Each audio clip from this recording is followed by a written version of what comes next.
네,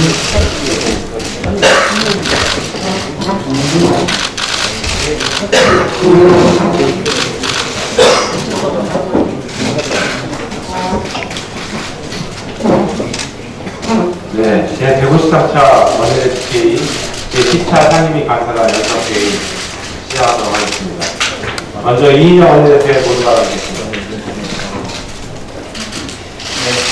링 위에 오른 경제 한일전, 우리 국민과 함께 반드시 승리하겠습니다. 오늘 WTO 일반 이사회에서 일본의 수출 규제 조치에 대한 논의가 본격화됩니다. 우리 정부의 발빠른 요청으로 정식 의제로 채택되었고, 오늘부터 이틀간 164개 회원국 모두가 참여하는 세계 무대에서 한일 간의 대회전이 시작되는 것입니다. 정부는 일본이 이번 통상 보복으로 자유무역 질서를 훼손하고 세계 경제 생태계를 불안한 사실을 확실히 증명할 계획입니다. 정부는 이를 위해 이번 WTO 일반 이사회 회의에 한일 수산물 분쟁에서 승소했던 고위급 책임자를 이례적으로 파견했습니다. 지난 4월 WTO에서 전문가들이 대부분 패소할 거라 예측했던 후쿠시마 수산물 규제권을 승소시켰고, WTO 통상법에도 조회가 깊다고 합니다. 세계 무역 규범에 맞지 않는 이번 일본 조치의 부당함을 전 세계에 알리고, 또 회원국의 동조를 얻어 사회를 위한 국제적 공감대를 확보할 것으로 기대합니다. 이제 우리 모두 자신감을 갖고 정부를 응원하며 당당히 이겨낼 때입니다. 어제 황교안 대표는 정부의 대응이 부한말 세국 정책과 같다고 비난했습니다. 우리의 반도체 산업을 흔들려는 일본의 경제 보복 조치에 대응해서 기술 독립을 못했다는 것이 어떻게 세국 정책과 같다는 말인지 저는 도무지 이해할 수가 없습니다. 자유한국당은 일본에는 저자세, 우리 정부에는 고자세로 이른바 팀키를 하지 말기 바랍니다. 일본의 비이성적 도발에 당당한 외교를 하면 나라가 망하기라도 한다는 것입니다. 황교안 대표는 그 길이라는 말로 사실상 일본의 저자세 외교를 포장하지 말기 바랍니다. 또한 총성 없는 경제전쟁을 하고 있는 우리 정부의 등 뒤에서 자책골을 쏘는 팀킬 행위를 멈춰주기 바랍니다. 민의를 저버리는 자유한국당은 분명 국민 공감 제로 정당입니다. 국민들께서는 이번 사태를 맞아서 일본 여행을 취소하고 일본 제품에 대한 불매 운동을 벌이고 계십니다. 한 여론조사에 따르면 일본의 경제 보복에 대한 정부 대응의 73%가 적절하거나 더 강력하게 대응해야 한다고 인식하고 있습니다. 재계를 대표하는 대한상의 박용만 회장도 일본 수출 규제에 대응하여 여야정이 협조해야 한다고 말씀하셨습니다. 이제 국회가 제 역할을 해야 합니다. 어제 국회 외통위는 일본 수출 규제 철회 촉구 결의안을 채택했습니다. 결의안이 본회의를 통과할 수 있도록 여야의 초당적 힘을 모아야 할 때입니다. 피해가 우려되는 우리 기업을 지원하고 일본의 수출 규제에 적극 대처하기 위해서 추경 처리도 우리 국회가 당장 서둘러야 할 일입니다. 자유한국당은 하루속히 국민의 뜻을 받들어 정부의 대응을 뒷받침하는 일에 동참하시기 바랍니다. 자유한국당이 더 이상 젊은이들의 표현대로 국회 빌런, 추경 빌런이 아니기를 바랍니다. 한 가지만 더 말씀드리겠습니다. 28일 광주 세계 수영선수권 대회가 종료를 앞두고 있습니다. 더 많은 우리 국민들의 관심 속에서 수영선수권 대회의 참석과 응원 이런 것이 필요한 때라고 생각합니다. 저도 목요일 저녁 광주에 내려가서 경영대회를 참관하고 세계에서 온 많은 선수들을 함께 응원할 예정입니다. 국민 여러분들께서 끝까지 정확히 격려해 주시고 응원해 주시고 실제로 참가해 주시면 고맙겠습니다. 이상입니다. 주정식 정책위의장의 모두 발언을 듣겠습니다.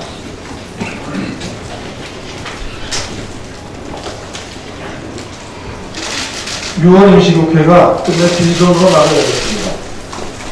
총각을 다투는 추경은 물론 소방관 국가직화관련법, 택시카풀 상생발전 법안, 근로기준법과 최저임금법 개정 등 꼭 필요한 민생 법안들 역시 단 한 건도 처리되지 못했습니다.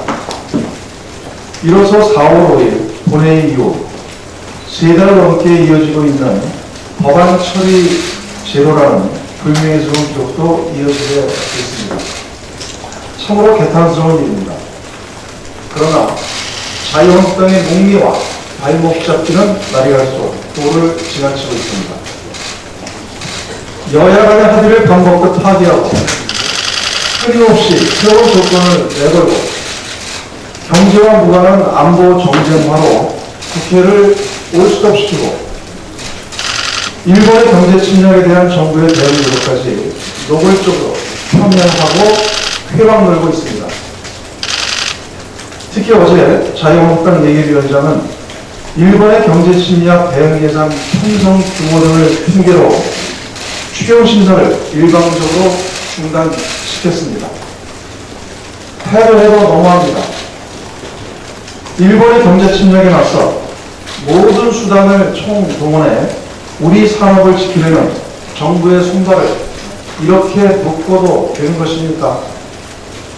자유한국당은 도대체 언제까지 대한민국 국가 경제의 발목을 잡을 속셈입니까? 우리 산업계가 일본 경제 침략에 무방비로 당하도록 만들겠다는 것입니까? 정부에 대한 비판과 정쟁도 때가 있는 법입니다.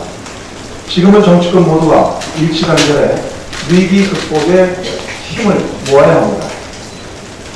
일본의 경제 침략에 맞서 고군분투하는 우리 정부를 향한 내부 총질을 즉각 중단해야 합니다. 더욱이 이번 주는 WTO 일반 이사회, 볼턴 미 국가안보보좌관의 한일 방문, 화이트리스트 배제 관련 의견 수렴 마감 등 일본의 경제 침략과 관련해 중대한 분수령이 될 한 주입니다. 특히 아베 정권의 가기 결정이 임박한 만큼 조속히 우리 산업에 대한 보호 대책과 예산 마련에 총력을 기울여야 합니다. 추경이 그 핵심입니다. 추경이 오늘로 국회 제출 90일째를 맞고 있습니다. 이제 더는 추경의 발목을 잡아서는 안 됩니다. 추경 처리가 미뤄질수록 우리 경제 산업계에 어려움이 가중되고 그 피해는 우리 기업과 국민들에게 고스란히 돌아가게 될 것입니다. 정부의 외교 협상력을 정치권 모두가 초당적으로 뒷받침하고 긴급한 기업 지원 대책 마련을 위해 추경을 신속히 처리해야 합니다. 거듭 강조하지만 국익을 위한 추경은 정쟁의 대상이 아닙니다. 자유한국당은 추경과 무관한 정쟁용 국조와 안보장사용 회의 건의안을 즉각 철회하고 추경 심사 재개와 처리에 나설 것을 강력하게 촉구합니다. 이어서 한 말씀 더 드리겠습니다. 지난 18일 한국은행이 전격적으로 금리를 0.25%포인트 인하했습니다.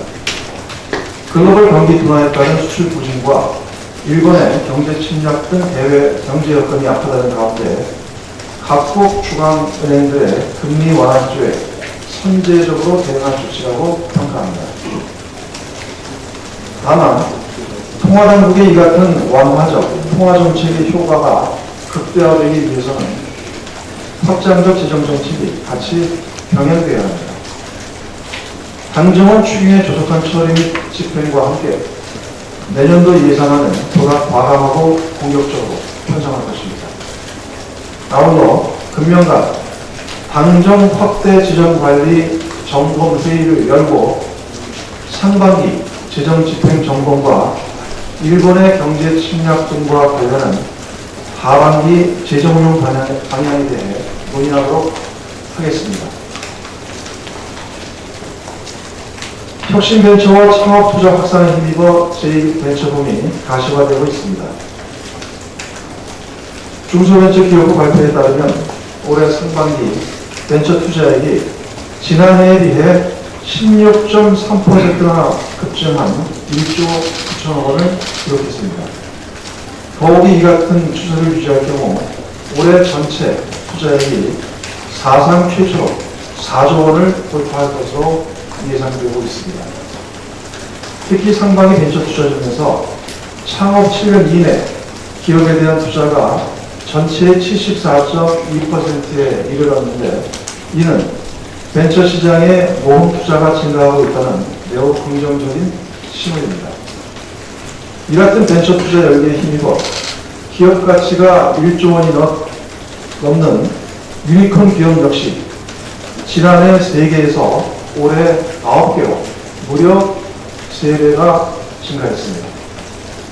문재인 정부 출범 후 롯데펀드 재원 투입을 8천억 원으로 늘려 벤처 투자 환경을 제고하는 데 힘입어 벤처 시장의 양과 질 모두 크게 개선되고 있는 것입니다. 당정은 이에 만족하지 않고 혁신벤처와 창업투자에 대한 지속적인 지원을 통해 우리 경제를 한 단계 도약시킬 것입니다. 지난 3월에 발표한 제2벤처붐 확산 전략의 차질 없는 추진을 통해 오는 2022년까지 스케일업 펀드를 12조 원 규모로 확대하고 신규 벤처 투자 규모도 연간 5조 원으로 늘릴 것입니다. 유니콘 기업도 20개 이상 창출하겠습니다.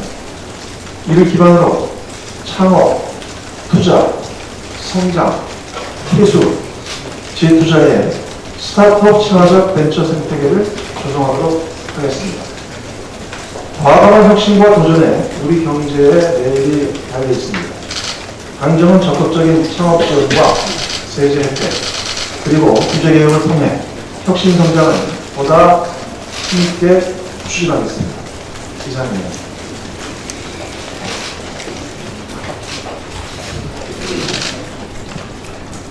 네, 지금부터 현안 발언 듣겠습니다. 오늘 좀 현안 발언 5분 되는데요. 짧게 할 테니까 좀 많게라도 이해해 주시기 바랍니다. 우리 현상사 부대표 현안 발언 듣겠습니다.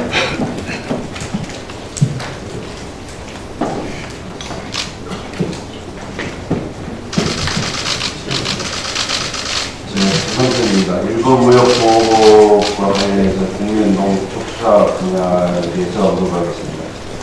일본은 경제 보복 조치가 국내 농수산 식당 분야로 합격해서 모른다는 우려가 평대해 있습니다. 실제 일본은 후쿠시마산 수산물에 대한 WTO 판결에서 우리나라에 폐수한 이후 한국산 어류 등에 대한 모니터링 강화 방침을 발표하고 일부 품목 검역 결과를 상회하는 등 비관세 장벽을 활용한 보복 조치를 현재 시행하고 있습니다. 일본은 국내 농축수산물 수출 비중이 높은 나라입니다. 통관 절차를 지연시키는 비관세 장벽을 확대해 나갈 경우 신선도에 영향을 받는 우리 농축수산물이 많은 피해를 입을 것으로 예상됩니다. 이번 기회에 대일 의존도가 높은 각종 종자 등에 대한 독자적인 품종 개발에도 적극 나서야 합니다. 7월 22일자 국내 일부 언론 보도에 따르면 일본 측이 2020년 도쿄올림픽 선수단 식단에 원전 사고가 있었던 후쿠시마산 식재료를 사용할 예정이라고 알려진 만큼 이 정도면 가장 가까이 있는 우리 농축수산물을 도쿄올림픽 선수단에 전략 유무상으로 공급해야 하지 않을까 심히 우려스럽습니다. 우리 정부는 일본의 농축산물 규제에 대비한 구체적이고 강도 높은 시나리오별 매뉴얼이 조속히 마련돼야 합니다. 이것이야말로 한국 농수축산업의 크기를 위한 가장 기본이라고 생각합니다. 이상입니다. 말씀 주세요. 다음은 윤관석 정책위성 부의장 현안 발언입니다.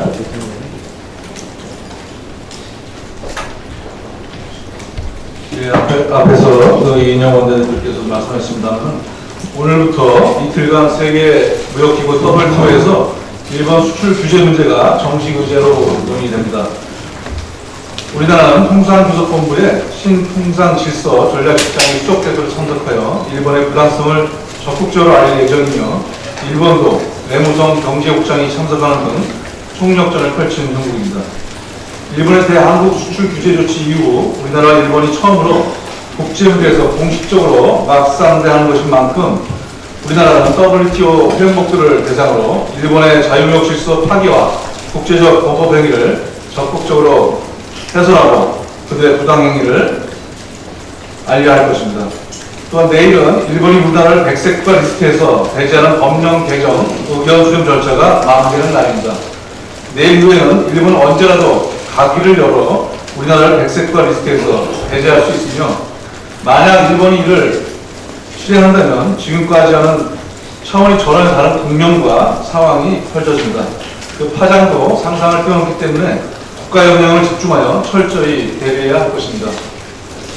이러한 대비의 가장 중요한 것은 우리가 하나로 뭉치는 것입니다. 여야는 물론 민관, 시민사회가 사태의 본질을 총체적으로 정확히 파악하고 각자의 위치에서 최선을 다해 하나의 목소리, 하나된 모습을 국가위기 앞에서 보여야 할 것입니다. 그러나 우리 정치권, 특히 자유한국당은 우리 정부의 대일본 대응에 대해 북한파리도 모자라 일본파리 한다면서 우리 정부의 대응을 폄훼하고 우리가 하나로 뭉치는 것을 끊임없이 방해하고 있습니다. 또한 재난과 경제 활성화, 일본 경제 보복 조치 대응을 위한 추경에 얼토당토하는 조건을 내세워 처리를 지연 또는 무산시키고 있다는 것을 전 국민이 잘 알고 있습니다. 비판과 반대에도 금도가 있습니다. 아무리 야당이어도 국가적 위기 앞에서 이것은 아닙니다. 지금이라도 국익과 민생 앞에 제1야당다운 모습을 보이고 추경을 신속히 처리할 것을 자유한국당에 촉구합니다. 이상입니다. 네, 한정현 한노희 간사의 현안 발언입니다. 네, 황교안 자유한국당 대표께서 연일 더불어민주당 또 문재인 정부는 노동자들의 반대 또는 촛불 청구서 때문에 노동개혁에 노자도 못 보내고 있다. 어제도 대표는요. 잠깐만요, 이게 무슨 말입니까? 노동시간 단축, 주 52시간제 실시에 따른 탄력근로제 확대를 담은 근로기준법, 그리고 최저임금 결정 체계를 변경하고자 하는 최저임금법, 이거 다 노동개혁 법안입니다. 실제 노동개혁 법안의 논의를 반대하고 있는 것은, 또는 처리를 반대하고 있는 것은 바로 다름 아닌 자유한국당입니다. 제가 이해가 안 가는 것은 2018년 12월 탄력근로제를 담은 근로기준법을 통과시켜야 한다고 했던 것이 다름 아닌 자유한국당이었습니다. 2018년 12월에 원내대표는 나경원 원내대표였고요. 그리고 한노희 위원장은 김학용 위원장, 한노희 자유한국당 간사 이미자 간사, 바뀐 사람 한 명도 없습니다. 단 한 분, 자유한국당 당대표만 바뀌었습니다. 그리고 입장이 바뀌었습니다. 또 하나 이해가 가지 않는 것은 탄력근로제를 6개월로 확대한다고 하는 것은 2016년에 새누리당이 당론으로 제출한 법안이기도 했습니다. 지금 와서 우리는 새누리당이 아니야, 우리는 자유한국당이야, 그렇기 때문에 우리는 이대로는 못하겠어라고 지금 주장하시는 겁니까? 저희가 이 자유한국당의 널뛰기에 정말 지칩니다. 일본의 경제 침략 관련 억지에도 힘이 들어서 힘을 하나로 결집하기에도 힘이 드는데 국회에서 벌어지고 있는 이 자유한국당의 억지는 더 통탄할 일이라는 말씀을 드립니다. 지금이라도 늦지 않았습니다. 자꾸 언론에다 대고 노동개혁의 노자도 못 꺼내고 있다라고 말씀하시지 마시고 실제 자유한국당이 원내에서 무엇을 통과시키고 있지 않는지를 좀 찾아보시고 말씀을 해주시면 고맙겠다는 말씀드립니다. 이상입니다. 네. 최근에 국회 파행이 가장 많이 이루어지고 있는 곳인데요. 윤병수 위원장은 어제 월급 받나? 일하지 않는 국회 월급 받나? 하겠다 해가지고 먼저 찍고 그 다음에 아니 거기 나중인데 첫 번째 릴레이로 하자라고 해서 그 다음에 지명한 사람이 날감한 대표입니다. 이 릴레이 행사가 일하는 국회 월급 받나? 일하지 않는 국회 월급 받나? 이 릴레이 행사가 계속되기를 바라면서 우리 윤호수 간사의 정부의 간사의 현황을 듣겠습니다.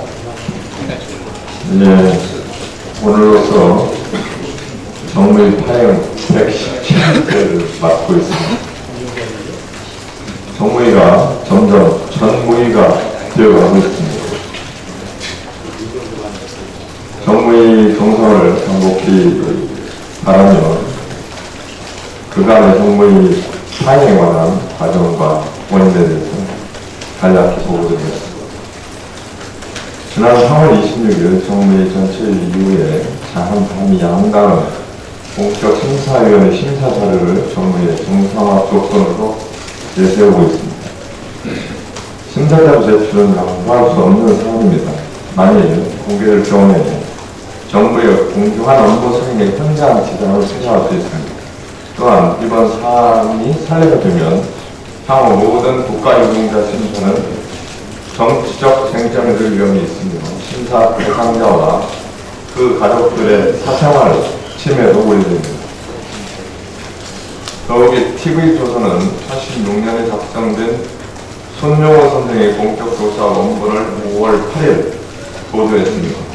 이에 손혜원 의원은 5월 29일 TV조선과 공적조사를 유출한 성명 미상 공문을 고소 고발했고 이에 대한 경찰의 조사가 진행 중에 있습니다.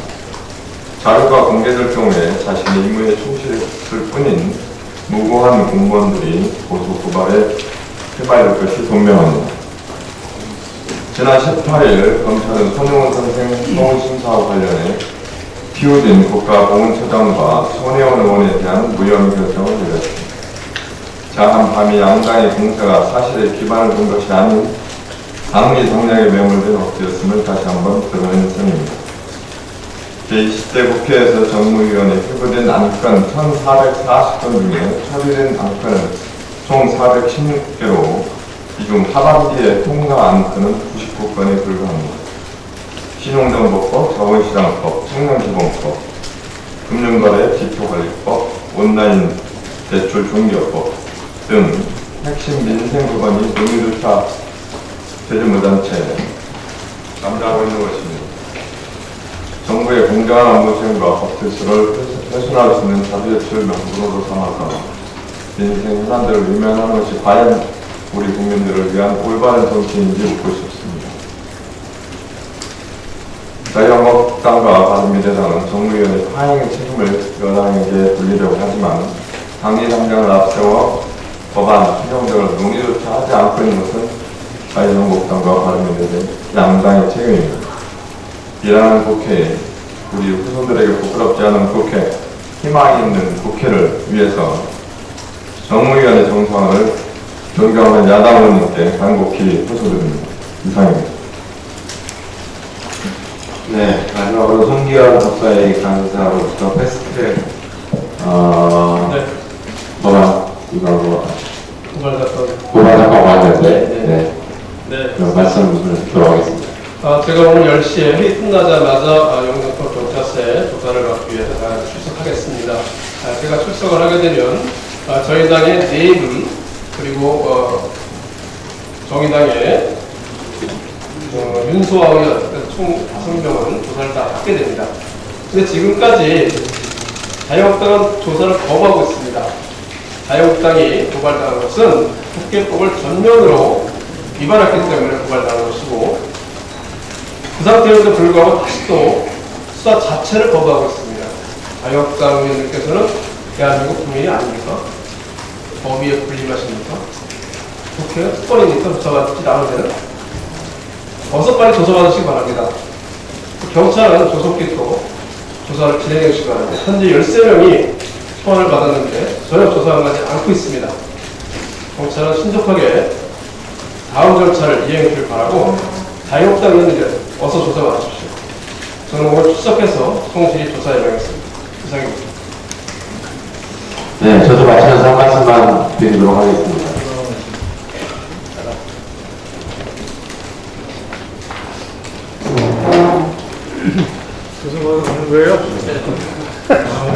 잘 다녀오세요. 힘내시라고 박수 한번 해드리죠. 자유한국당의 최근 행태를 보니까 너무 선거 전략을 모르시는 것 같아가지고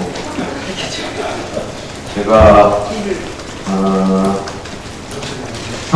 자유한국당이 어떤 선거 전략을 펼쳐야 그나마 조금이라도 다음 선거에서 잘 국민들한테 지지를 받을 것인가라고 하는 말씀을 오늘 한번 말씀을 드려보고 싶습니다. 최근에 여의도연구원에서 2030을 대상으로 집중조사를 한번 해봤다는데요. 그런데 자유한국당의 호감도가 매우 낮게 나왔다라고 하는 보도가 있었습니다. 그리고 갤럽에서 한번 조사를 했죠. 그때 자유한국당에 대한 호감도가 23%, 비호감도가 65%, 거의 뭐 3배 정도가 호감도 차이가 나는데 이 정도면 선거를 못 치른다라고 하는 거거든요. 이런 결과가 왜 나왔을까라고 하는 거를 한번 자유한국당의 선거 전략 입장에서 되돌아보면 이게 국회를 파행시키고 계속해서 정쟁만을 유발하는 이런 거에 대해서 국민들의 신물이 나 있다. 최소한 야당이라고 여당 그리고 정부를 비판하거나 여당을 비판할 때도 있지만 협조할 때는 협조해야 되는 모습. 그것이 국민들이 제일 야당에 바라보고 있는 모습이 아닌가 싶습니다. 그래야지만 수권 정당의 이익도 확보할 수가 있습니다. 지금같이 나가면 떼쟁이 정당의 이익가 되거든요. 그러면 국민들로부터 호감받을 수 있는 정당이 그렇게 없어요. 2030을 한테 호감을 받지 못하고 선거 전략이라고 하는 것은 가장 자기의 핵심 지지계층을 먼저 결집시키고 그 다음에 중간층을 표를 획득을 해나가는 겁니다.